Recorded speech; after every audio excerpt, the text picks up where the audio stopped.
fala diarreia massiva, é diarreia, chega a 30 litros dia, tá? Não é diarreia mesmo, tá? O que vocês têm assim é nada perto disso, né? Ela provoca rápida desidratação e tem um risco de morte se não tratado, tá? Rápido. Campylobacter, tá? Se detecta em animais domésticos e silvestres, tá? Campylobacter jejuni, nosso principal aqui desse grupo, causa frequente de enterites em humanos, tá? Associada a diarreia, febre e dor abdominal. Aprendam agora, hoje, semana que vem, é muita diarreia. É muita diarreia. Semana que vem a gente vem com os tipos de diarreias, aí vocês vão ver que é um mundo à parte de diarreia. Que médico tem que virar um sommelier de bosta. Porque a gente tem que saber o tipo de diarreia, perguntar para o paciente, se ele não mostrar, se a gente não ver, a gente tem que perguntar. Porque o tipo de diarreia me conduz para o meu diagnóstico. Tá? Cada tipo de diarreia é provocado por um tipo de bactéria diferente, que é provocado por uma toxina diferente. Então, sim ou sim, a gente acaba virando esse sommelier. Tá? Gostando ou não, mas a gente acaba tem que ter essa necessidade de conhecer os tipos e saber diferenciá-los. Tá? Então, diarreia, daqui para frente, prepara, tá? Um talquinho, porque vai vir, né? Vai descer. Tá? Uma coisa falta por isso, prepara. Tá? E o problema disso é caso clínico, tá? E confunde. Tá? Aqui é aquele momento que eu falo, Satanás vai agir na vida, tá? Mas sempre lembra, vocês são de Jesus, então vai estudando para a prova, tá? Campylobacter jejuni, causa frequente de enterite, isso já foi, né? Gênero do Helicobacter, né? Adivinha? H. pylori, Helicobacter pylori, tá? Vive na mucosa gástrica em humanos, está associado, relacionado à gastrite crônica, certo? Caso de gastrite crônica, pode evolucionar para úlceras, tá? Duodenal e gástrica. Duodenal, por mais que a gente pensa, tá? Que gástrica vai ser com maior frequência, duodenal sempre está com maior frequência, quando a gente fala de úlcera provocada por H. pylori em relação à gástrica. Em torno de 90% dos pacientes com úlcera, com H. pylori crônica, tá? Vai desenvolver, tá? Úlcera duodenal. Já a úlcera gástrica está em torno de 50% dos pacientes. Então a predominância sempre vai ser maior para duodenal. Fíbrios. Característica, um bacilo gram-negativo curvo, tá? Móvel por flagelos polares. Frequentes em águas de superfície e marinhas. Fíbrio cólera, tá? A gente tem os agentes causais. A gente tem dois que provocam, as duas variantes de fíbrio cólera que provocam. Precisamos dominar isso, tá? Que é a 01 e a 139. Mal menos, tá? A gente não precisa saber da ponta da língua, mas a gente tem que saber que tem mais variantes, mas nem todas vão provocar, tá, o quadro clínico da cólera. Quando a gente fala de cólera, a gente só tem essas duas variantes possíveis, tá? 1 e 139. Outros víbrios, tá? Causam infecções de peles, tecidos blandos, tá? Sepsemia e enterites. Em geral, tá? Não me chama tanto a atenção esse, porque é um quadro clínico similar e fácil de tratar. Agora, o que me chama a atenção é a cólera, tá? Então, essas duas variantes que eu vou focar. Fíbrio cólera, a epidemiologia em relação, se transmite principalmente por água contaminada. Então, meu paciente ingeriu alguma água contaminada, tá? Ele está relacionado a águas marinhas e águas de superfícies. Então, uma água contaminada ali iniciou a clínica dele, tá? A aparição da cólera está vinculada a diferentes, tá, sistemas sanitários de água. Então, às vezes o estabelecimento tem, tá? É um estabelecimento que tem vigilância, tem tudo, só que a água que ele utiliza é contaminada, não é de uma procedência boa, tá? Então, a gente tem alguns casos aí. Morfologia, então, como eu já falei em cima, bacilo curvo em formato de poma. O que é poma? Vírgula, tá? Então, bonitinho, tá? Morfologia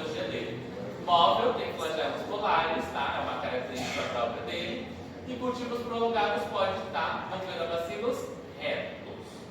Mas em geral a gente encontra ele de forma de bacilo curvo. Se a gente deixar muito tempo nesse cultivo, a gente pode encontrar ele em bacilo normal, retinho. Tá? Essa parte é da prática, tá? Mas a gente tem a multiplicação do pH dele, ele cresce no pH mais alcalino, diferente das outras bactérias que a gente estava vendo, que era um pH um pouco mais ácido, então esse aqui já tem uma característica um pouco diferente, tá? Ele cresce no pH de 8,5 a 9,5, tá? pH mais padronizado nessa quantidade aqui, então tem essa alteraçãozinha. E está relacionado, tá, a fontes de águas, que a gente tem algumas fontes de águas, tá? Minerais, que são mais alcalinas. Então a gente tem essa associação por causa da característica de crescimento dele meio alcalino. Tá? Produz uma enterotoxina, tá? Ela é termolável, composta por duas subunidades, A e B. A tem o efeito tóxico, a B está na mucosa intestinal. Então uma vai provocar intoxicação e a outra provoca a irritação da mucosa, gerando o processo diarreico. Tá? E quando irrita a mucosa, o intestino tenta eliminar o que está provocando essa irritação. Lembram de histologia? Não menos? Né? Lembra toda vez que a gente tem a mucosa intestinal, que a gente tem as microvilosidades, a gente tem as colitas de Everton, quando a gente tem uma irritação dessa mucosidade, tá? O intestino aumenta o peristaltismo. Tá? Aumentando o peristaltismo, se perde essa característica das microvilosidades, se perde essas formações das criptas, porque o organismo aumenta o peristaltismo, tá? Fazendo com que tenha um processo diarreico. Por isso que a diarreia da cólera é agressiva, tá? E é frequente, porque esse peristaltismo é totalmente alterado. Tá?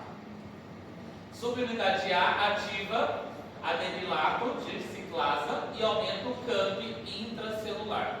Aí aqui a gente já parte para a biologia. Voltamos lá para o primeiro semestre de vocês. Né? Que é o receptor de mercado. Daianes, lembram de Daianes? Eu não sei imitar o sotaque dela. Tá? Da Daiane até tem, mas da Daianes não. Tá? Produz hipersecreção de água e eletrólitos, tá? Que é o que vai gerar o processo excessivo da diarreia. Inibição da absorção de sódio e cloro, tá? Aí eu estou liberando eletrólitos, tá? Não vou absorvendo sódio e cloro, eu inicio um processo de desidratação severa, tá? Resultado, diarreia profusa de 20 a 30 litros dia.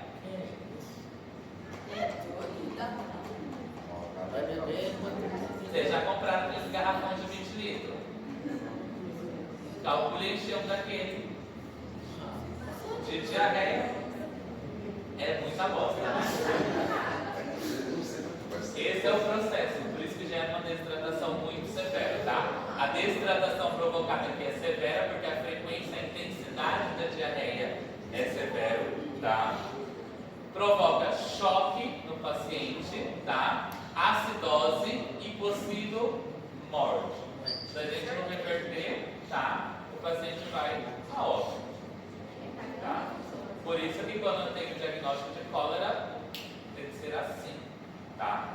A conduta, porque o paciente não espera, né? Quando fazia aqueles as cabaninhas lá de ajuda humanitária para cólera, né, as camas já tinham um buraco e um balde embaixo, né? Tá explicado. Entendeu o porquê daquele buraquinho agora, do seu baldinho? Não dá pra E era um balde que eu pequenininho. Era um balde. Era um balde de 20 litros. Né? Tranquilo até aqui? Patogenia e anatomia patológica. O que vai provocar, tá? Patógeno excessivo do ser humano, tá? Exclusivo do ser humano, perdão. Tem uma alta sensibilidade ao ácido gástrico, tá? Requer de 10 a décima, tá? Potência de bactérias na água para infectar, tá? E 10, tá? A 2 ou a 4 em alimentos. Então ele está mais associado à contaminação de água. Mas se esse alimento foi produzido com uma água contaminada, subsequente a gente tem a contaminação também, tá? A toxina produzida por ele, que é o que vai nos provocar a sintomatologia, ela é termolábil. Então, se esse micro-organismo produziu toxina, tá? Com essa água, contaminando essa água, e foi produzido alimento, então quer dizer o quê? Que esse alimento também vai me provocar alguma coisa. Então, não preciso de muito, tá? Quando a gente fala aqui, é só vocês jogarem, tá, essa quantidade de zeros atrás aqui, que é a quantidade de micro-organismos que a gente necessita para contaminar, para nos causar uma sintomatologia. Então, não é muita bactéria, tá? Fatores predisponentes, tá? Hipoclorídrica, tá? Diminuição do ácido, tá? E uso de antibióticos e inibidores de bomba de prótons. Quem toma omeprazol, tá? Pantoprazol, tá? Também são fatores de risco aí, tá? Se aderem a microvilosidades intestinais, multiplica e libera a toxina. Também produz mucinas, tá? E endotoxinas. Manifestações clínicas: 50% das infecções clínicas, das 75%, tá? São assintomáticas. Então, nem todo mundo que foi contaminado vai ter a clínica típica da cólera, tá? Graças a Deus, né? Período de incubação a gente tem de 12 horas a 3 dias. Então, às vezes a gente pode associar o consumo e às vezes a gente não vai conseguir associar o consumo. O que vai variar? Por que a gente tem essa grande variação? De 12 horas a 3 dias. É a quantidade de bactérias que foi ingerida. Quanto maior a quantidade de bactéria, menor é o tempo de início dos sintomas. Quanto menor as bactérias, maior é o tempo de início dos sintomas. Entendeu? Eu preciso, tá? Se eu ingerir pouca bactéria, eu preciso que essa bactéria se multiplique no intestino, tá? Para começar a apresentar aqui. Se for ingerido muito, com questão de 12 horas, a gente já começa a apresentar a clínica, tá? Sintomas iniciais. Nossa, ficou muito ruim isso.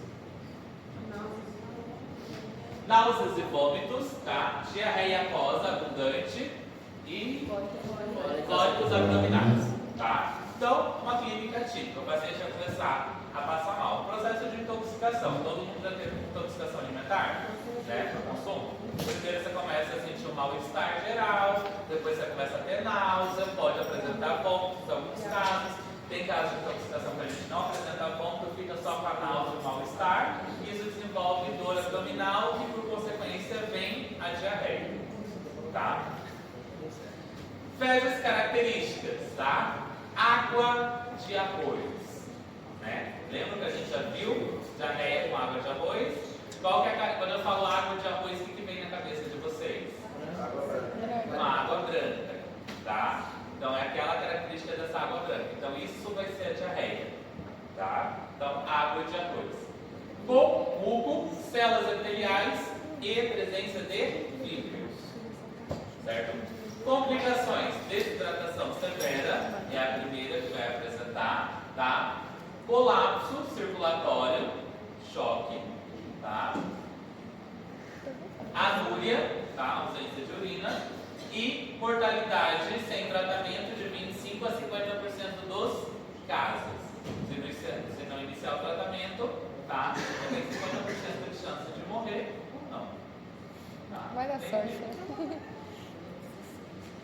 Biotipo TOR, enfermidade mais leve, tá? Ou clássica, tá?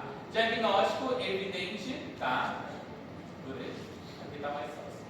Como que a gente faz o diagnóstico da cólera? Aqui não falava que vai ter a característica da presença dos fíbrios nas fezes, né? Então, uma análise de fezes, tá? Cultivo também, porque isso vai ser abundante. Por quê? Diarreia, água de arroz. A gente já viu outra bactéria, não viu? Então, não posso fechar um diagnóstico só com isso. Se a prova fosse antes de hoje, a gente poderia, né? Porque só tinha uma bactéria associada, agora a gente tem duas. Só piora. Qual que é a outra? Qual que é a outra que provoca água de arroz? São bacilos também que a gente viu. Bacilos. Fácil, né? Eu também nunca, toda vez que eu vou comer arroz, eu fico lembrando desse negócio. Nada de arroz requentado, nada de arroz, né? Fiquei traumatizada. Não, você faz o arrozinho, tira dali da panelinha, bota na geladeira, não deixa ali. Não é oferenda pra você largar ali. Né? Vai deixar pra o chumbo ali. Tá? Então, exame diagnóstico. Clínica, vou associar a clínica do meu paciente com análise de fezes. Tá? Vou mandar essas fezes do paciente para o laboratório. Então, o exame de fezes a gente vai solicitar para ele. Por quê? Tem alguns parasitas, vocês vão aprender no semestre que vem. Tá? A gente tem parasitas que provocam esse mesmo quadro de diarreia. Tá? Então, a gente, nessa desconfiança, a parasita é mais frequente do que as bactérias. Então, a gente vai desconfiar de um parasita. Depois, estou falando com vocês como médico trabalhando. Tá? Chegou essa clínica pra gente, a gente vai pensar primeiro em parasita. Não veio para parasita, veio negativo, aí eu penso na bactéria. Tá? Mas como a gente só está indo por uma, é só bactéria, então não sei parasita. Então aqui eu penso só nas bactérias. Por isso que a gente aqui solicita exame de fezes. Porque ali vai ser verificado se tem a presença do parasita nessas fezes ou não. Só que nessa procura do parasita vai se encontrar as bactérias, os líquidos também. Tá? Porque como é característico, tá? O outro bacilo que provoca, o gram dele é positivo. A morfologia dele é um bacilo reto. Esse daqui é gram negativo, é um bacilo curvo. Então são pequenas características que mudam o diagnóstico. Tá? Então na hora que fizer o exame de fezes, o bioquímico, o biomédico que estiver lá fazendo, ele vai analisar e vai ver que não tem parasita, tem um bacilo gram negativo, tá? Ele vai ver o bacilo, só que não vai ter o gram. Quando a gente faz análise de fezes, tem gram. Aí ele, por consequência, vai ter que fazer a valoração de gram para fazer a questão do diagnóstico de morfologia. Aí vai vir positivo para VIP. Tranquilo? Cultivo a gente também solicita, tá? O paciente, e neste caso a gente pode solicitar sempre em conjunto cultivo com antibiograma. Tá? Já podem colocar, sempre que eu solicitar o cultivo, já associo o antibiograma junto. Já facilita para mim, que vou receber o diagnóstico, e para quem vai fazer no laboratório. Por quê? Se eu peço separado, primeiro eu peço cultivo, depois eu peço o antibiograma, o que vai ocorrer? Uma semana com cultivo, mais uma semana com antibiograma. Quando eu peço associado, vem junto em uma semana. Então, por isso que eu já tenho que sempre lembrar disso quando for solicitar, já solicito os dois. Certo? Vamos aqui. Quando a gente parte para a imunidade, como é essa relação, tá? Uma autoproteção para essa bactéria. Então, a gente tem um processo, tá, digestivo. Quando a gente fala do ácido gástrico, tá? Ele é uma defesa natural. Mas quando eu tenho desregulação desse ácido, quando eu tenho pouca produção, ou eu tomo medicações para evitar, tá, degradação da minha mucosa, que é o omeprazol, tá, que são inibidores de bomba de próton, aí eu já perco essa defesa natural. Tá? Aí eu já tenho um fator de risco. Então, se o meu paciente tem gastrite, tá, ele vai fazer o uso dessas medicações. Então, se ele faz uso dessa medicação, ele é um fator de risco para esse quadro clínico. Tranquilo? Infecções. A imunidade contra, tá, uma reinfecção, duração, tá, desconhecida. Então, se eu tive, eu vou ter uma imunidade, mas eu não sei por quanto tempo ela vai valer. Posso apresentar novamente essa contaminação. Tá? Então, não tem histórico de imunidade presente para essa bactéria. Formação de imunoglobulina A, tá? Intestinal, e anticorpos híbridos, tá?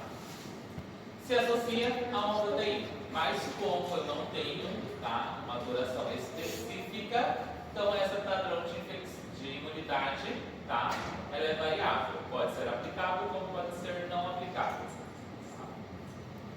Tratamento.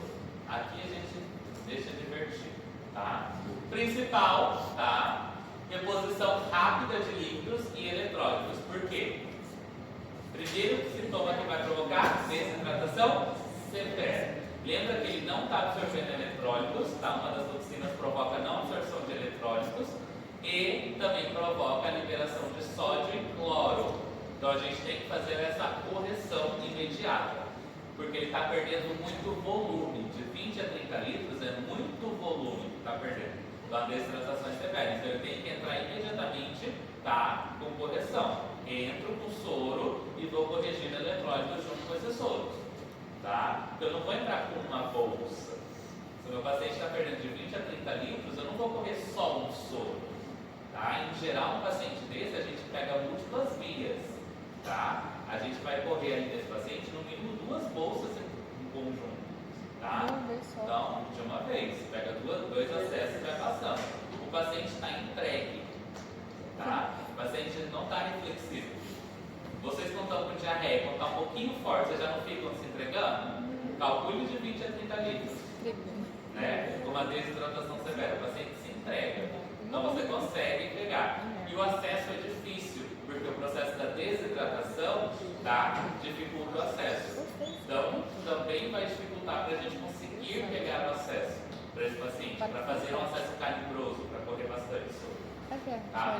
Então, reposição hídrica, tá? Primeira parte do tratamento. Falando de antibiótico, a gente tem tetraciclina e doxiciclina. Reduzem a duração e o volume da diarreia, inibindo diretamente, tá, a bactéria. Então, se eu diminuo a quantidade de bactérias presentes, esse quadro clínico vai sendo revertido. Tá? Alternativos, tá? Eritromicina, tá? É o principal, principalmente quando a gente parte para criança e gestante. Porque esses dois aqui são contraindicados tanto para criança como para gestante. Gestante porque eles são abortivos. Tá? Então, contraindicado a utilização. No caso de criança ou gestante, a gente já parte daqui para cá. Tá? Eritromicina tem ótima utilização. Tá? Fácil? Mal menos, tá? Aqui está resumindo tudo que a gente já falou, tá? Esse esqueminha não ficou bom não. Ficou muito de ver. O computador achei que tinha arrasado. Achei que arrasei, foi arrasado, tá? Outro tipo de víbrio, tá? Aqui no que a gente falou do cólera. Víbrio parahemolítico, tá? Provoca gastroenterites aguda. Diferente do víbrio cólera, que vai provocar uma diarreia, que vai provocar cólera mesmo, tá? Que é a diarreia profusa, água de arroz. Aqui eu vou ter uma gastroenterites aguda, tá? Qual que é a clínica da gastroenterites? Náusea, vômito, pode estar associado, dor abdominal e diarreia. Não é de alta intensidade, que nem a anterior. Tá? Aqui é só mais um quadro de gastroenterite. Tá? Então aqui eu não tenho uma característica assim tão marcante. Início dos sintomas de 12 a 24 horas. O cólera é de 12 a 3 dias. Né? Aqui eu tenho de 12 a 24 horas. Por isso que é uma gastroenterite aguda. Tá? Sintomas então, náusea, vômito, febre, vou ter também presente, cólicos abdominais, diarreia líquida ou sanguinolenta. Tá? Aqui não é diarreia água de arroz, profusa água de arroz. Aqui é uma diarreia líquida. Tá? Pode ter a presença de sangue. Se tem a presença de sangue, eu chamo de uma diarreia sanguinolenta. Tá? Presença de sangue é desde estrias de sangue, que é pouca intensidade de sangue nessas fezes, ou sangue ativo, sangue vivo, tá? Quando ele está em alta intensidade. E daí você vai ver aquelas fezes toda na coloração vermelha. O que é estria de sangue? Você vai ver aquelas fezes, vai sair para aquela diarreia, e você vai ver pequenas estrias, realmente risquinhos vermelhos no meio daquela diarreia, que vão ser rastros de sangue. Chama de estrias de sangue, tá? Se tem a presença disso, a gente já chama de uma diarreia sanguinolenta. Se é uma diarreia normal, não é para sair sangue, tá? Saiu sangue, já me chama a atenção, certo? Doutor, mas esse sangue normalmente acontece por conta, tipo, da agressão às paredes Da ali? mucosa, não. Porque quando ele tem essa interação na mucosa, lembra que a gente tem os capilares, né? Não sei se eu já fiz essa pergunta. Qual é o menor vaso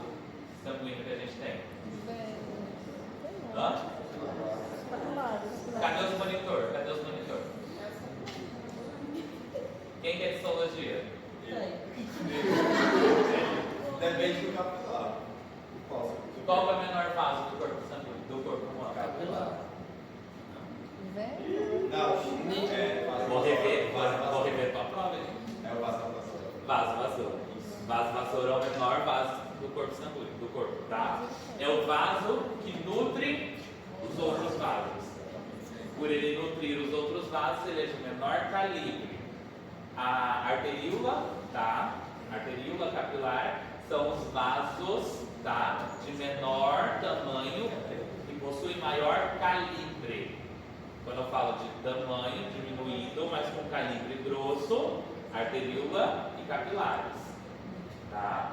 Quando eu falo do menor vaso, vaso vassoura, tá? Quem nutre o vaso vassoura?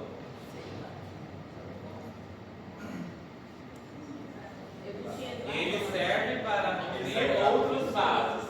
E quem nutre ele? Ele mesmo, ele é autonutrido. Tá?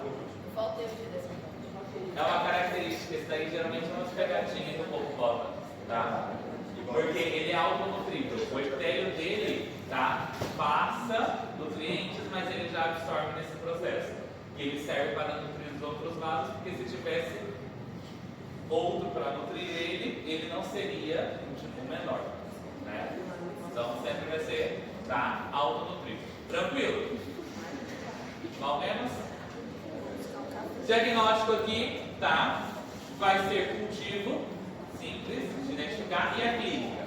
Ele tem uma autolimitação, tá? De 1 a 4 dias com hidratação, tá? Como um único tratamento. Aqui a gente não entra com antibiótico, nesse caso aqui, tá? Aqui a gente só vai passar uma reidratação para o paciente, e esse caso vai ser autossolucionável, tá? Porque não é frequente.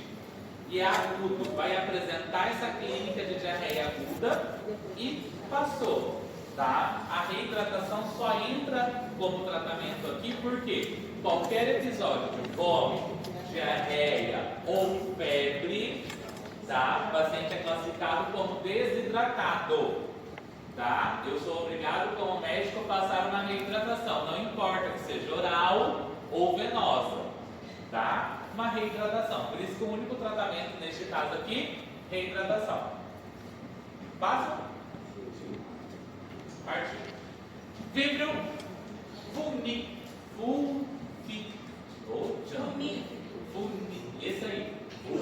É que eu não usei corega hoje, a chapa tá trouxa. Daí não tô tendo que falar. Tem umas palavras que você fala. Tá? Provoca infecções de feridas. Tá? Está associado a infecções de feridas, bacteremia e gastroenterites. Lembra que eu falei lá no início que a gente tinha dos víbrios, né? Que uma parte, no caso, 2 subtipos provocavam a cólera. Os demais estavam associados a quadros de gastroenterites e infecções de pele, né? Então aqui a gente entra com infecções de ferida, tá? E gastroenterite e bacteremia. Só que essa bacteremia, o que é bacteremia mesmo? Bactéria na corrente sanguínea sem sintomatologia, tá? Clínica da gastroenterite por consumo de ostiones contaminado. Tem um Paraguai aí para traduzir para nós, que eu também não sei o que significa. Está no livro assim.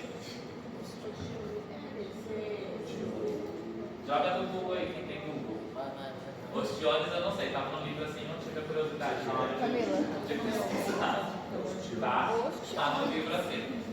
Bacteremia primária, tá? Está associada a quadro de pacientes alcoólicos, tá? E hepatopatas. Ostras. Ostras, tá? Aí, ó.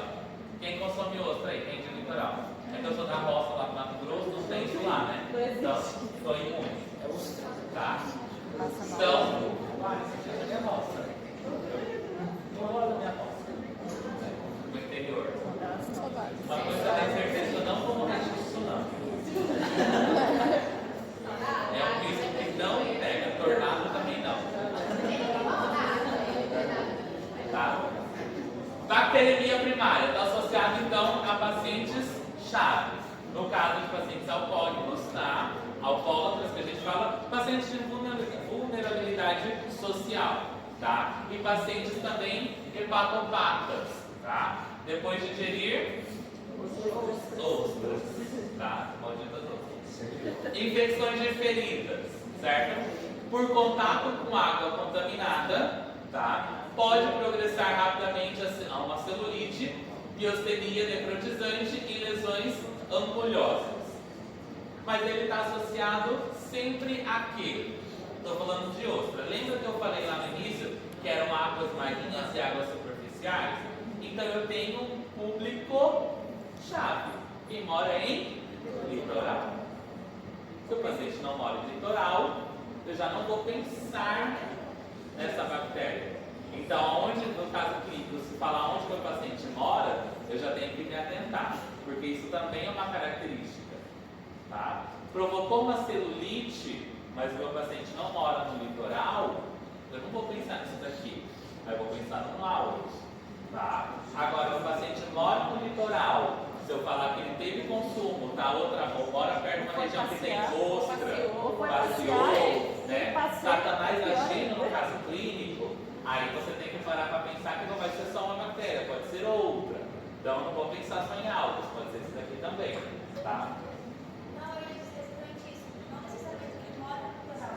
Se foi viajar, se teve esse contato, acabou, né? Então, se teve o contato com a zona contaminada, já foi, tá?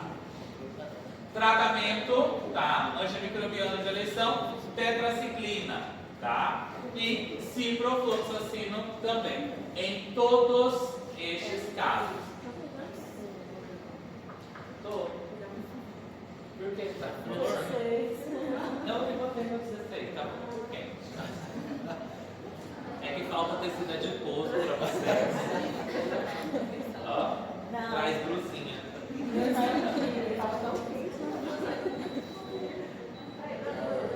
Tá bom?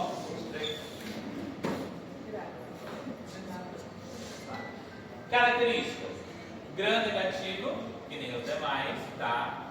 Curvo também, tá? Atmosfera microaeróbica, temperatura ótima, tá? Tipo 42.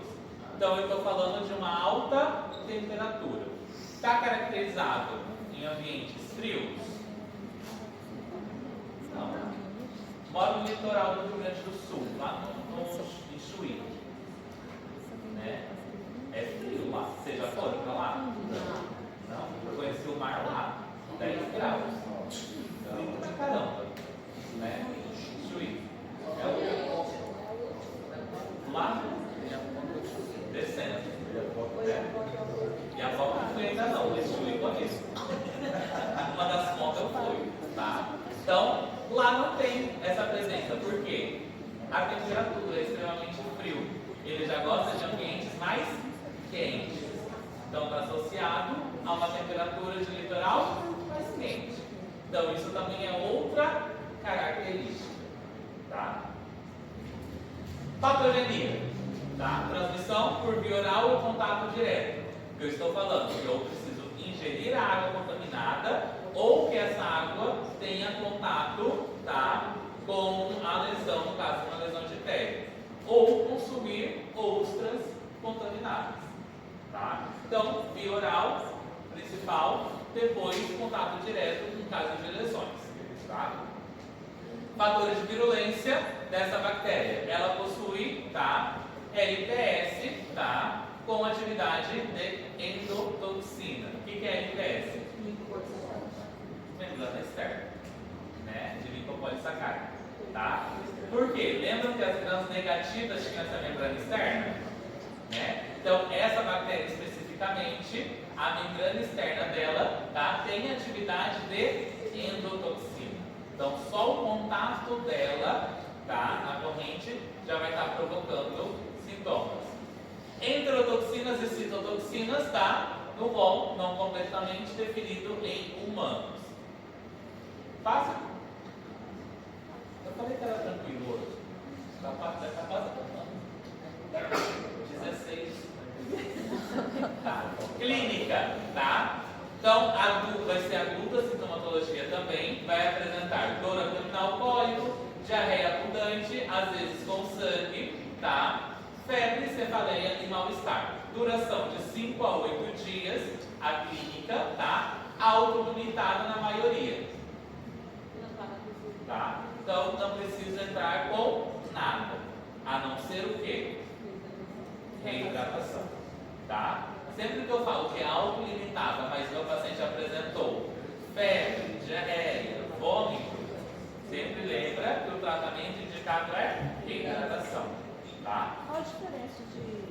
Reidratação e hidratação. É a mesma coisa. É só reidratação mais bonito para falar. Mas é a mesma coisa, não muda não. Reidratação e hidratação é a mesma coisa. Venosa e a outra era Não, é a mesma coisa. É que eu preciso reidratar. Preciso de reidratar. mais do que uma Não, reidratar é porque eu já classifico que você estava hidratado e perdeu. Né? O re é de uma reconstituição. Né? Que nem aqueles shampoos do cocriação. Fulano criou, mas Beltrano cocriou. Quer dizer que ele pegou um negócio velho que não saía mais e lançou como embalagem nova. Ele cocriou. A reidratação é o mesmo princípio. Mas é a mesma coisa. Tá? Diagnóstico. Também, tá? Se o paciente apresentou clínica gastrointestinal, tá? O diagnóstico vai ser fezes, análise de fezes diarreicas, tá? Frescas, né? A gente não deixa cultivar ali. Pega fresquinho e manda para análise. Hemocultivos em casos sistêmicos. No caso de bacteremia, a gente pede hemocultivo. No caso de lesão, tá? Se o paciente está com a lesão, com a ferida contaminada, tá? Ou eu faço raspado, ou eu pego se tiver presença de secreção, tá? Então vai depender da clínica que foi afetada. Lembra que ele poderia, desde uma ferida contaminada, tá? Uma gastroenterites ou o quê? Bacteremia, né? Então vai depender da clínica que o paciente apresentou para mim ter a amostra e solicitar o exame, tá? Essa parte aqui da prática. Tratamento, tá? Só em casos graves eu vou entrar com medicação. Os demais é só reidratação, porque eles são autolimitados, tá? Precisei entrar com medicação porque essa clínica não acabou com 24 horas, porque lembra que ela é autolimitada de 12 a 24 horas? Então, se ela passou de 24 horas e o paciente continua apresentando a clínica, ela não vai ser autolimitada. Eu já classifico essa enfermidade como grave. Além da reidratação, eu vou entrar com antibiótico, tá? Eritromicina, primeira linha. Estão vendo que eritromicina também se repete muito? Facilita o diagnóstico? Vocês não tem como ter dificuldade em tratamento, porque a maioria usa sempre quase o mesmo, tá? Até agora a gente está falando de eritromicina, entrou em todos, né? Ela é primeira linha no cólera, em caso de gestante e criança, tá? Mas ela entra lá também. Então já me facilita para gravar, tá? Então grava isso daí. E fluoroquinolonas também entra como tratamento, tá? Mas primeira linha, ele, tá? H. pylori, tá? Famosa H. pylori. Alguém que tem H. pylori? Já teve, né? Como chama a sua? Né? Eu vou chamar dele de Cláudio. O quê? Tinha H. pylori, então eu vou chamar de Cláudio. Porque ele tratava no passado, ele fazia direito tratamento. Aí já era da família, né? Cláudio. Né? Tá?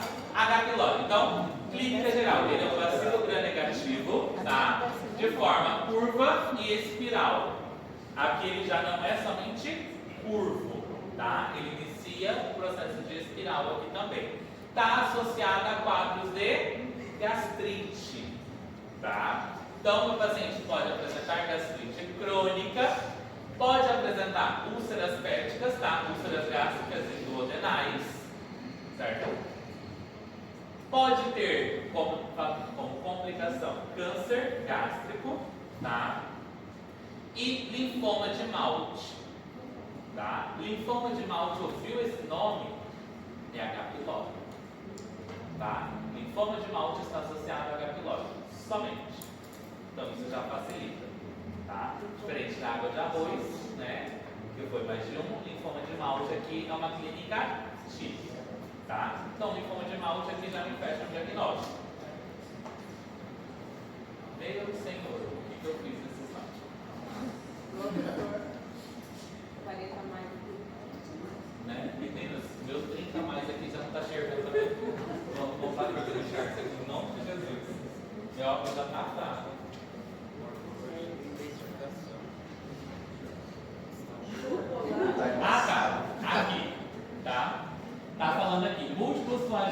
colares mobilidade ativa. Então, quando eu falo de H. pylori, eu estou falando que é uma bactéria, que é um bacilo curvo, tá? Início de espiral, que apresenta múltiplos flagelos. Então, é uma bactéria que tem mobilidade, tá? Não é uma bactéria que vai fazer um processo de adesão e vai ficar nessa região. Ela vai ter esse processo de transmissão, tá? Ela vai decorrer por causa dos flagelos. Similar ao Campylobacter, que eu estou falando aqui. Vocês estão enxergando, vocês são mais jovens do que eu. Nossa, super, vocês estão enxergando que eu, tá? Cultivo. A gente pode cultivar H. pylori, mas o diagnóstico de H. pylori, como que a gente faz? Como que a gente faz o diagnóstico de H. pylori? Clínica, primeiro a gente inicia na clínica, o paciente tem que ter a clínica. Depois eu vou solicitar uma endoscopia digestiva alta, tá? Porque a gente tem dois tipos de endoscopia, a alta e a baixa, tá? Neste caso, o meu diagnóstico eu faço na alta, que é até o estômago, tá? Então vou fazer o processo da endoscopia, tá? Faço ela ali, endoscopia digestiva alta, e vou verificar a presença dela. Por quê? Eu vou conseguir ver na endoscopia essa lesão e essa colônia que vai formar. Então vai formar como se fosse uma colônia esbranquecida, e a região onde tem essa colônia, tá? Ela vai ficar num processo inflamatório. Quando a gente olha a mucosa internamente, tudo tem que ser rosa. Rosa não é vermelho, tá? Rosa é um rosinha bebê, tá? Um rosinha bem fraquinho, que é a coloração da mucosa normal, tá? Isso numa colono, isso numa endoscopia, tá? Então, quando eu faço a endoscopia, eu vou verificar tudo rosinho, eu vou ver tudo rosinho, bonitinho, tá? Cada parte que eu fizer tem uma característica própria do tecido, então o esôfago vai ter uma característica, tá? O estômago tem outra característica, mas é tudo na mesma coloração. Quando eu vejo a presença dessas colônias, eu vou ver esbranquecido, e aonde tem essa colônia em volta, vai ter uma alteração de coloração. Não vai estar rosa, vai estar vermelho, que me indica um processo inflamatório, tá? Processos inflamatórios é o que na sequência evoluciona para uma úlcera. Por quê? Vai gerando essa degradação do tecido ali, tá? Então, pacientes que têm H. pylori, tá? Por crônico, no caso, tá? Eles evolucionam para úlceras, tá? Gástricas. Aí pode ser duodenal ou gástrica, certo? E durante... Quê?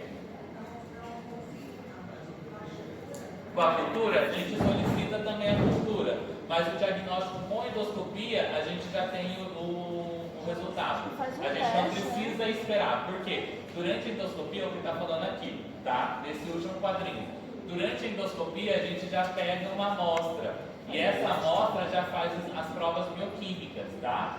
Que é a prova de oxidasa, catalase e ureasa, tá? Deu essas três positivas, tá? Com as imagens e a clínica, fechei meu diagnóstico. Mas a gente pode solicitar cultivo também. Mas quando eu falo de H. pylori, eu falo de dois diagnósticos: clínica, endoscopia, tá? E provas bioquímicas, tá? Oxidasa, catalasa e ureasa, tá? Tem um exame de sangue também que detecta, né? O de sangue é pós-tratamento.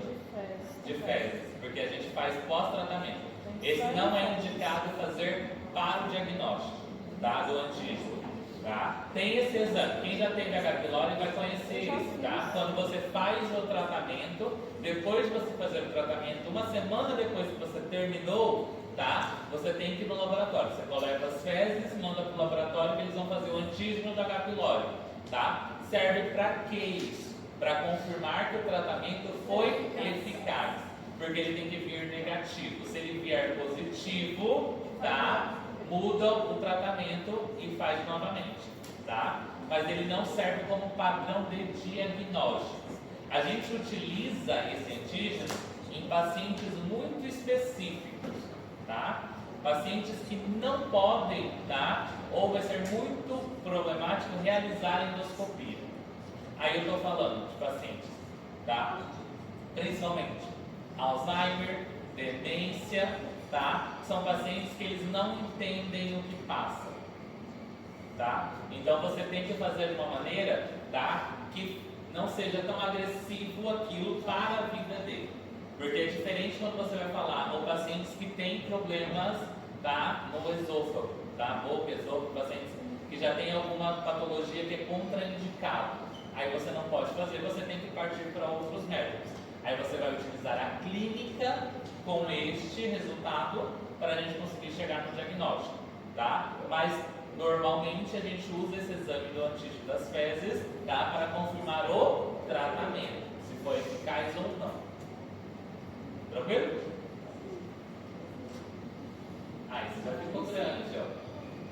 E Satanás não ajuda na minha vida. Glória a Deus. Amém, irmão. Vou mexer nesses slides antes de mandar para vocês. Demônio. Achei que estava lindo, o computador ficou perfeito. Eu falei, vou arrasar na aula. Fui arrasado. Bora, patogenia. Mecanismos, tá, de sobrevivência gástrica. Então, quando eu falo de H. pylori, lembram, tá, que a bactéria anterior que a gente está falando dos vídeos, tá? O ácido gástrico, que diabo foi isso?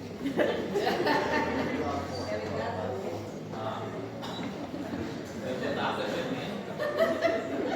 Então, lembram que o víbrio, o ácido gástrico, tá, era uma barreira natural que prevenia. Aqui o ácido gástrico, tá, não tem efeito. Então essa bactéria ela é resistente a pH baixo, porque o víbrio cólera, tá, o víbrio no caso, a presença dele, ele cresce em pH alcalino.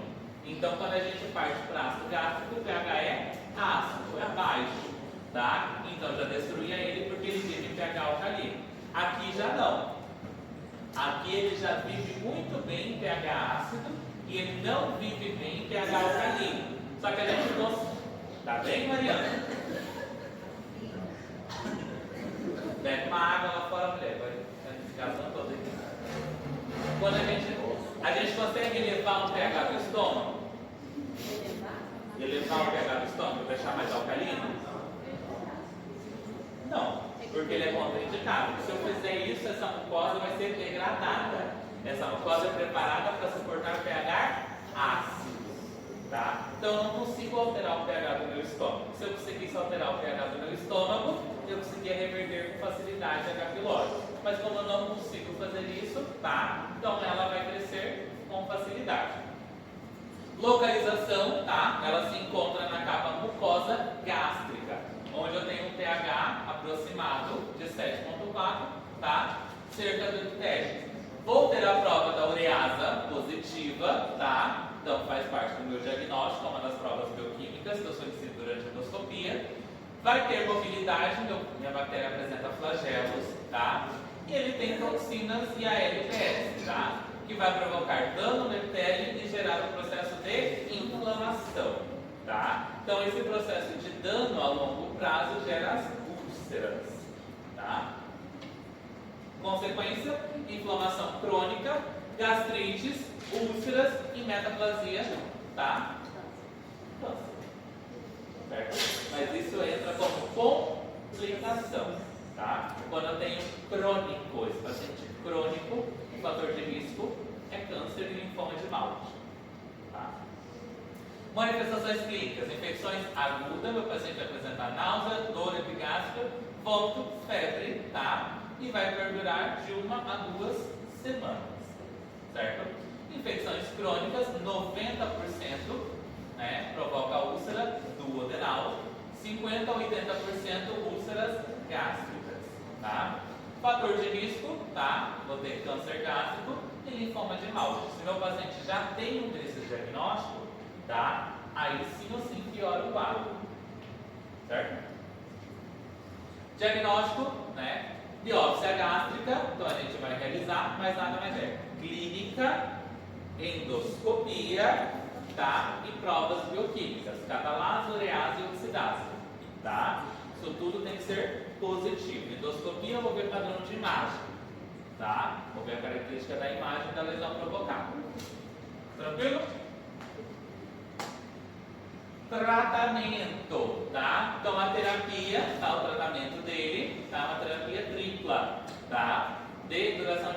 14 dias.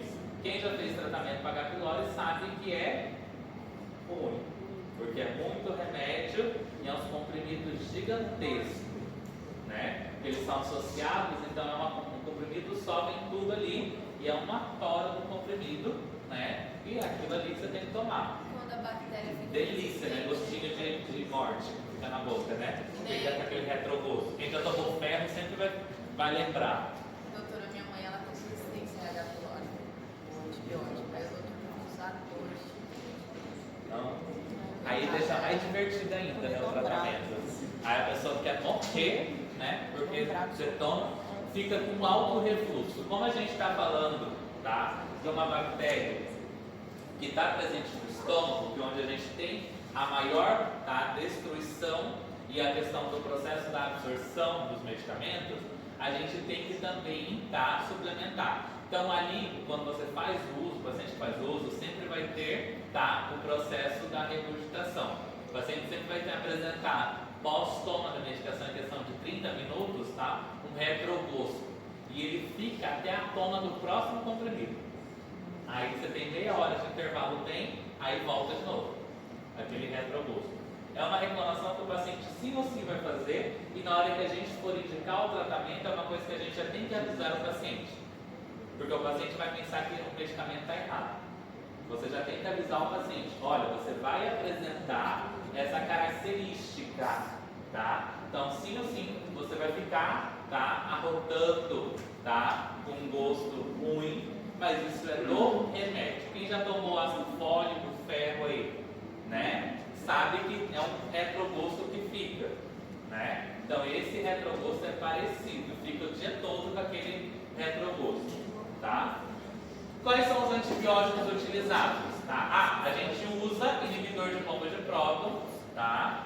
O famoso omeprazol, certo?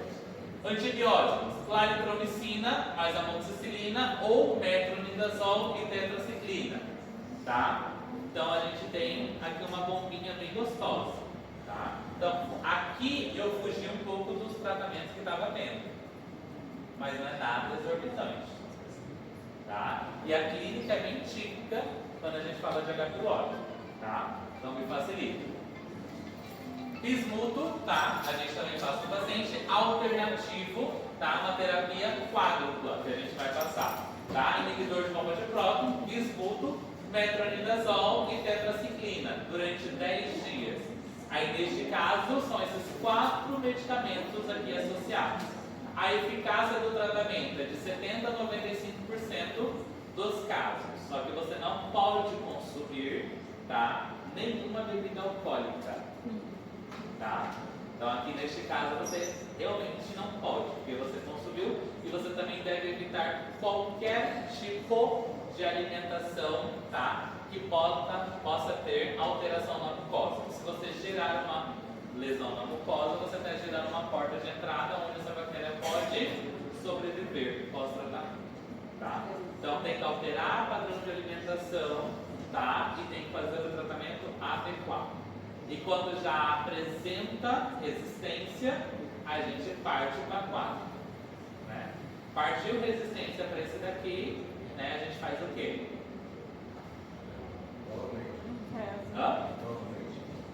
Então, a gente abre o protocolo Kyoto. Kyoto resolva, no caso do caso.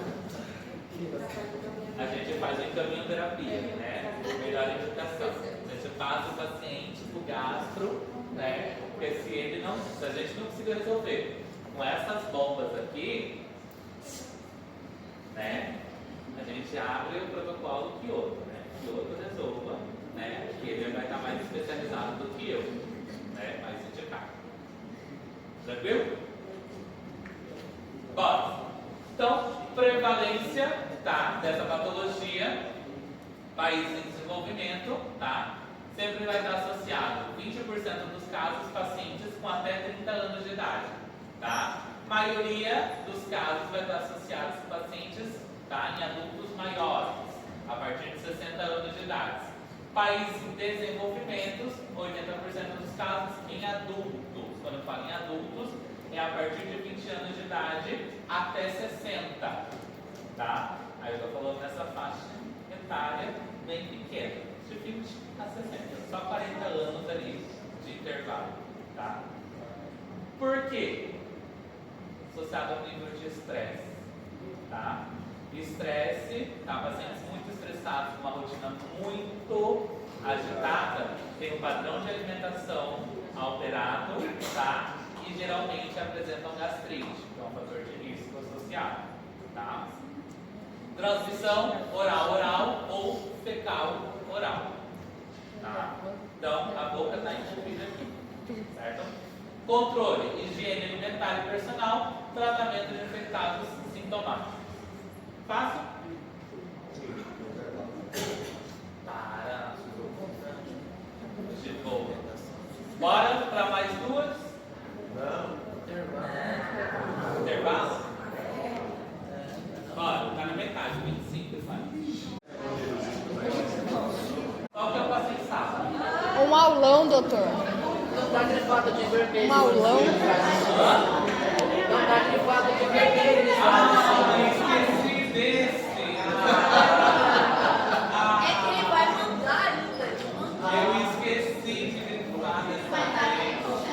Mas o senhor vai lembrar, né? Eu vou ver, esperando a P2 eu estou em casa do cliente que eu trabalhei, só que não vou repetir, que eu já falei. Eu trabalhar em sala, serve como exemplo. Não, beleza. Mas tá ótimo. Mas pra mim não repetiu, não. Hã? O meu foi outro. Pronto, esse povo tá com inveja da gente. Bora, meu povo. Vamos falar de aimófilos, bordetela e brustela, tá? Hã? Aimófilos agora, bora lá. A outra foi lá no fundo caçar confusão. Vem pra frente, tá vindo demais aí. É a má influência desse povo aí, ó. Juntando essa parede do fundo, parece um pet pet. Se eu sentar aí, fechou o pet pet.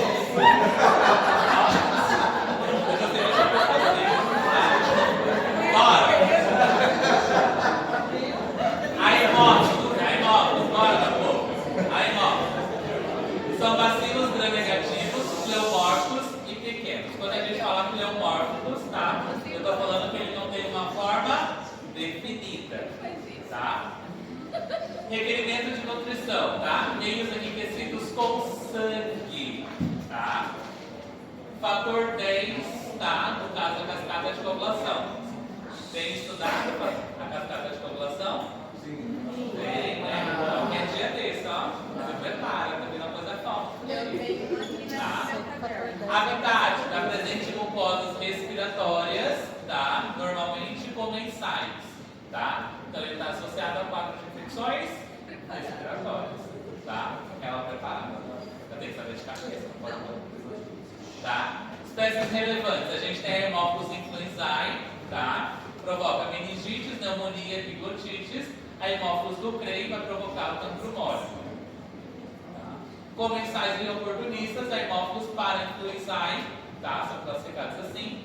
E Aggregatibacter afrophilis. Segurar a chave, que quase cai. Tá? Bem de bom esses nomes, né? Imagina cobrar esse nome. Vocês estão vendo? Só o comecinho aí. Né? Tranquilo até aqui? Boa, vamos complicando. Tá? Então, são cocobacilos, como eles são pleomórficos, tá? Mas eles entram na parte de bacilos. Por eles serem pleomórficos, a maioria apresenta como cocobacilo, tá? Gram-negativos, são pequenos pleomórficos. Colorizam a mucosa das vias respiratórias altas, tá? Em humanos. Causam meningites em crianças não vacinadas. Infecções respiratórias altas, baixas em crianças e adultos. Morfologia de destinação, micro-organismo, um pouco bacilo, tá? Mas aqui em relação mais à prática, tá? Mas algumas cepas apresentam cápsula, tá? Lembram que bactérias que apresentam cápsula me chamam a atenção. Para que serve a cápsula? Qual que é a função da cápsula? Resistência? Ou é um fator antifagocitário? É um fator antifagocitário. Então facilita com que a minha bactéria prevaleça em relação ao sistema imune. Tá? Leite de cultivo cresce em água de chocolate. Variantes hemolíticas. Tá? A gente tem lá Haemophilus, tá? hemolíticos, tá? Vai provocar anemia hemolítica, tá? Porque ele tem a destruição total. Haemófilos para-hemolíticos, tá? Para influenza hemolítica, ele vai provocar. Fácil, né? Aqui, tipo, melhor que isso nem ter prova. Crescimento, fator de crescimento, aqui a gente deixa para prática. Vocês vão trabalhar lá com a doutora Santos essa parte. Tá?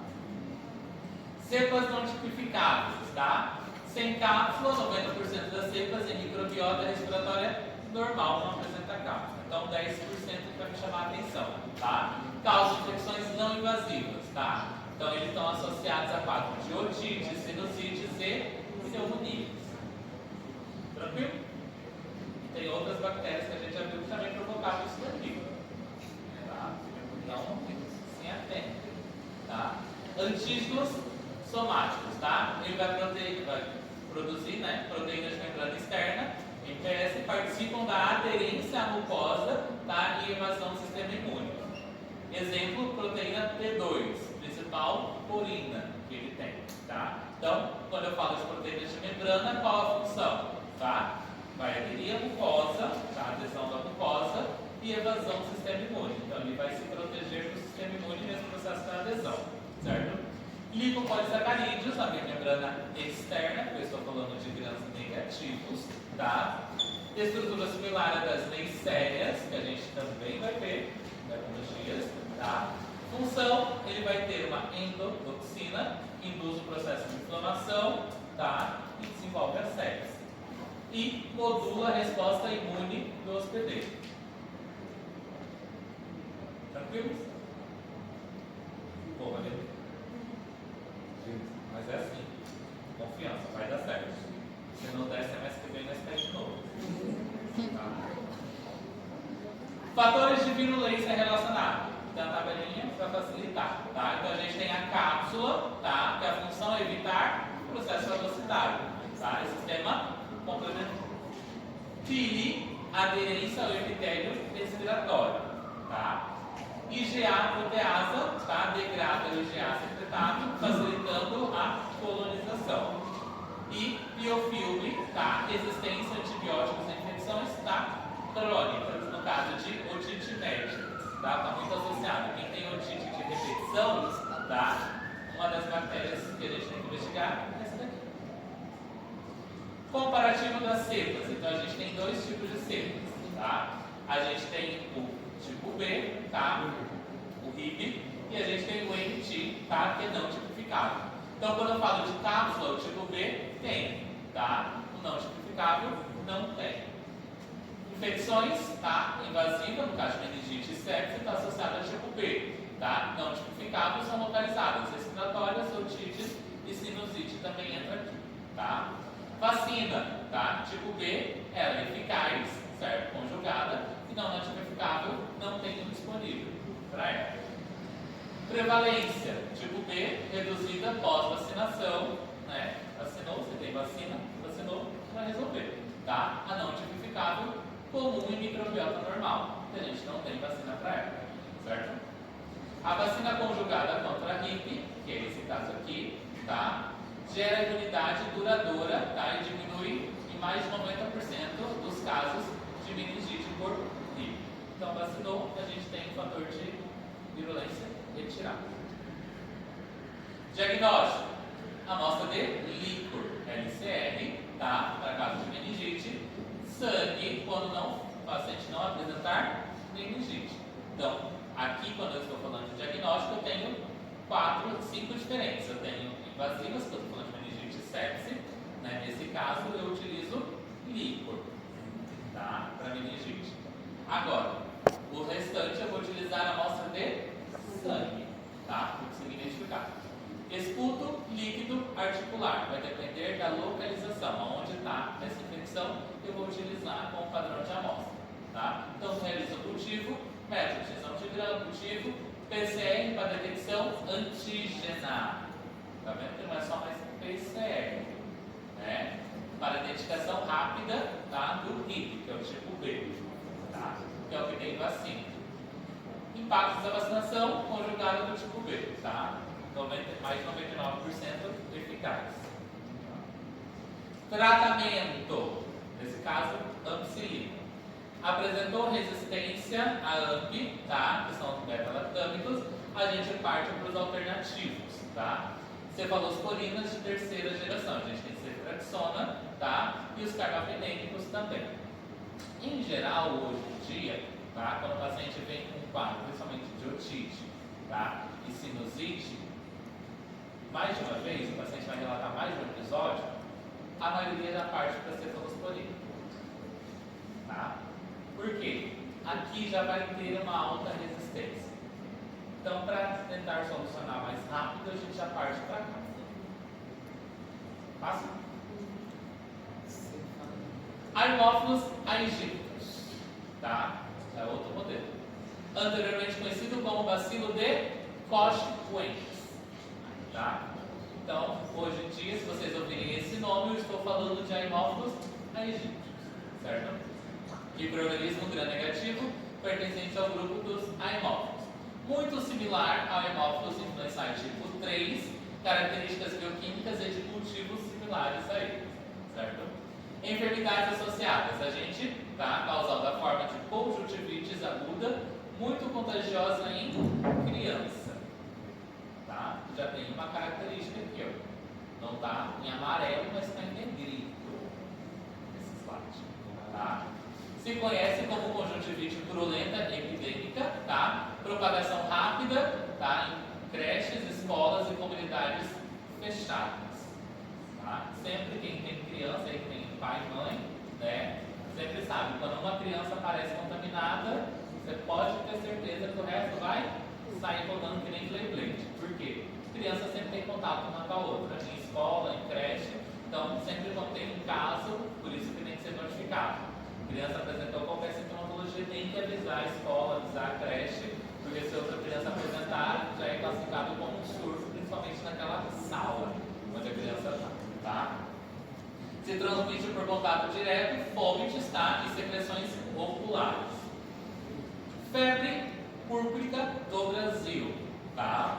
Enfermidade grave, tá? Da infância, caracterizada por febre púrpura, que é uma lesão hemorrágica, que vai criar, tá, lesões na pele, são microhemorragias que vai apresentar na minha pele, choque e morte súbita em casos severos, tá? Inicialmente atribuída a Haemophilus aegyptus, tá? Hoje se reconhece que é uma causa que é causada pela variante similar do Haemophilus influenzae tipo 3. Tranquilo? Até aqui? A febre púrpura não se deve ao Haemophilus aegyptus, tá? E seguindo, tá? A relevância de infecções oculares comunitárias, tá? Especialmente em crianças pequenas. Quando a gente fala criança pequena, estou falando de criança pré-escolar e escolar. Então, estou falando de criança de 1 ano até 6 anos, tá? Nessa faixa etária. Que são crianças que precisam da ensino básico?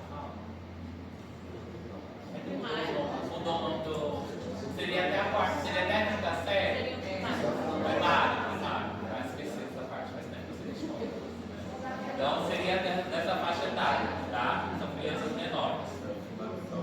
Haemophilus do Crey, outro já, tá?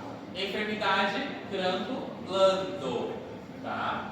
Transmissão, enfermidade de transmissão sexual. É uma ETS, tá? Transmitida sexualmente.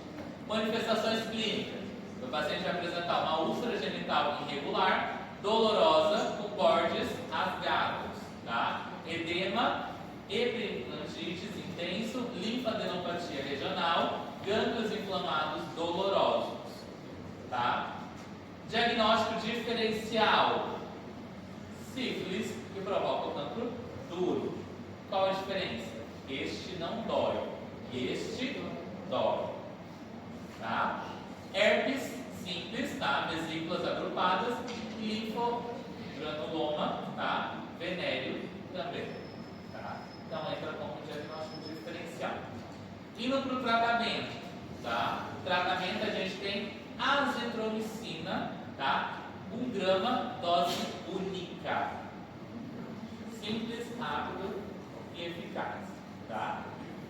Muitas ISTs são tratadas com azitro 1 grama. Tá? Então toma uma vez, soluciona, facilita. Tá?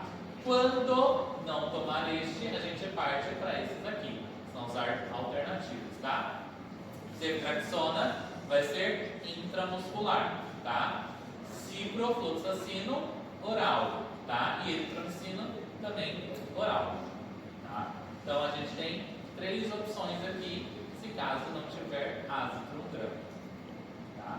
No Brasil a gente acha com facilidade de 1 grama. Aqui no Paraguai não. Tá? Aqui no Paraguai a gente não tem de 1 grama. A gente tem que pegar 2 de 500 e fazer a toma. Qual que é o problema de tomar 2 de 500? Tá?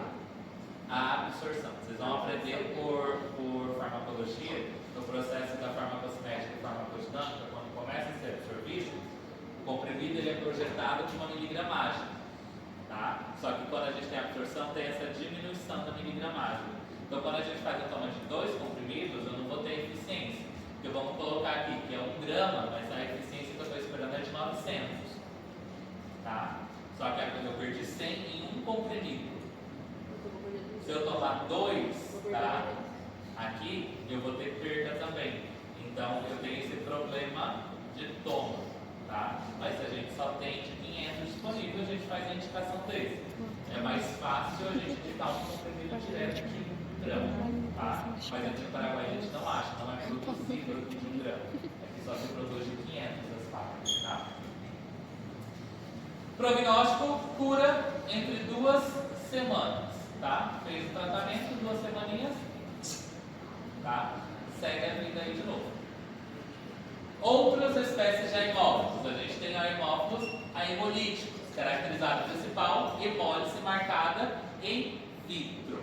Tá? Habitat nasofaringe normal, então está associado a quadro de infecções respiratórias superiores. Tá? Patogenias, infecções raras de vias respiratórias superiores em crianças leves ou moderadas. É frequente? Não é frequente, mas pode provocar também. Tá? Aemófilos parainfluenzae, habitat trato respiratório de humanos. Ele é comensal. Tá? Enfermidades associadas, endocardites infecciosas e uretrites, casos esporádicos. Então a gente já foge um pouco dos demais. Tá? Por mais que eles façam a parte do trato respiratório, as patologias que ele vai estar associado, tá? Não são respiratórias. Fácil? Bordetella, já mudamos aqui. Tá? Isso perder. Bordetella, espécie principal e seus impactos aqui. A Bordetella pertussis, tá? A enfermidade, tá? Da tosse de cachorro, tosse ferina, tá? Altamente contagiosa em humanos. Importância principal, patógeno, tá? Humano do gênero. Bordetella parapertussis, tá? Síndrome similar à tosse ferrina, porém é menos grave, tá? Bordetella bronchicéptica, tá? Hospedeiros principais, cachorros, tá? Coelhos. Causa da tosse, tá? Das pereiras. Provoca tosse também. Esses nomes, se for inventando essas patologias, tá? Deve ser um monte de cachorro. Porque fica o processo da tosse fica com aquele chiado. Tem cachorro quando fica latindo, que fica rouco, né? Aquela tosse, tá? Esse tipo de tosse que o paciente vai ter. Principalmente quem é fumante aí, fica, né, com aquele tão grave, grau de ouvido, tá? Enfermidades em humanos vai provocar respiratória, é raro a associação, mas pode apresentar, tá? Está associada a quadro de bacteremia ocasional e imunocomprometidos, tá? Então eu tenho um fator de risco aqui. Sendo imunocomprometido, eu posso apresentar. Fora isso, descarto essa, tá? Outras espécies emergentes, tá? Eu tenho Bordetella INSI, tá? Provoca bacteremia, infecções respiratórias e artrites. Bordetella omense, tá? Bacteremia em pacientes imunodeprimidos, certo? E Bordetella tremato, infecções de feridas e otites médias. Porém, estas aqui são menos frequentes. Bordetella pertussis, tá? É um pouco bacilo gram negativo, tá? Similar ao hemófilos ensaio. Possui cápsula também, tá? Não é móvel, se observa, tá? Maltinções de grão. Característica de crescimento, ele é aeróbio, tá? Estrito. Controlado pelo sistema regulatório, tá? Os componentes. BVGS, sensor, sinaliza ambientalmente. Essa parte, tá? Fator de virulência que ele apresenta: hemoglutinas filamentosas e fibrinas. Adesão ao epitélio ciliar. Tá? Então ele está associado aonde a gente tem epitélio ciliar? Sistema respiratório. Tá? Toxina da pertussis, tá? Tipo A e B. Aumenta a linfocitoses, tá? Sensibiliza estaminas e incrementa a secreção de insulina. É uma característica. Tá? Adenilato ciclasa, tá? Inibe fagocitose. Toxina dermonecrótica, tá? Função pouco clara. Tá? Citotoxina traqueal, lise do epitélio respiratório. Liposacarídeo, LPS, endotoxina que contribui à lesão tissular. Infecções localizadas no epitélio respiratório, tá? Tem danos dos cílios, interferência na limpeza mucociliar, que o paciente vai ter um padrão de tosse, por isso da tosse frequente nesse paciente, tá? Produção de toxinas, tosse paroxística, tá? Linfocitoses intensa, pelo esse processo de destruição, tá? Complicações, pneumonia secundária, atelectase por tampões de muco, tá? Hipoxêmia, convulsões em lactantes. Manifestações clínicas, tá? Eu tenho um período de incubação de 2 a 14 dias, tá?